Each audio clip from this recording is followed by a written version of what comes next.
Last night, Ben took us on a tour of the new Mercer Music at Capricorn Studios with former Allman Brothers band member Chuck Leavell.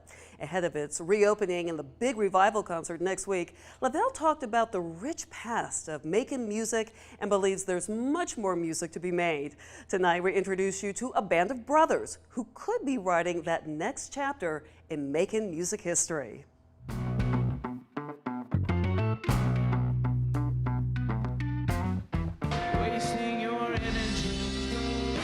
Take a listen to Magnolia Moon.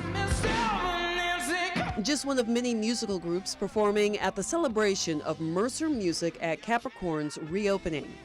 It's an honor to carry on that legacy of making music. Two sets of brothers make up this rock and roll band, Zach and Jesse Horton and Jonathan and Christopher Kroll.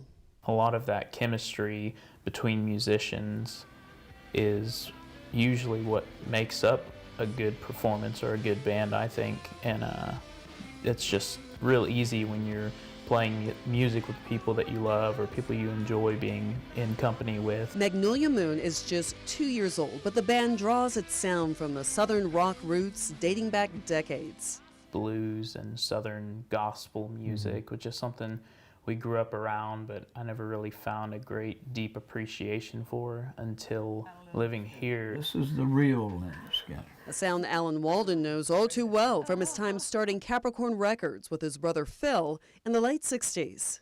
I truly have to give the credit to my brother for the success of Capricorn. He's the one that made it happen. And Alan is thrilled this historic hit-making studio is coming back to life. It's a big honor to our family that they've done that, and nothing would thrill me greater than them to come in and get a hit out of there. Alan knows hits don't happen overnight. The Allman Brothers, of course, we had Wet Willie, and we had, when the Marshall Tucker band came in, that was like the second biggest band. And so do the members of Magnolia Moon. We'll put in the hard work. Maybe one day it'll get a little easier, but you know, until then, we're just, any chance we get to play, we love to. It's a labor of love. The band writes and plays all of its own music. Weekends are spent on the road playing in different cities around the South. We've played shows in front of a couple hundred people. We've played shows in front of 5.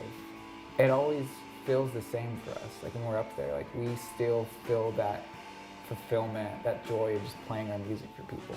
But nothing is more satisfying than making music in Macon. Macon is, there's something special about it.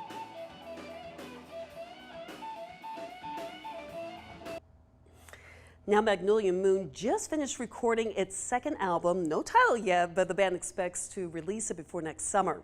Jesse Horton, whom you met in the story, is also a marketing producer here at WMAZ. Alan Walden is working on a book and it's expected to be completed in 2020. Now to hear more from Walden and what he says it takes to make a star, go to 13WMAZ.com, and there you'll also be able to hear more great music from Magnolia Moon.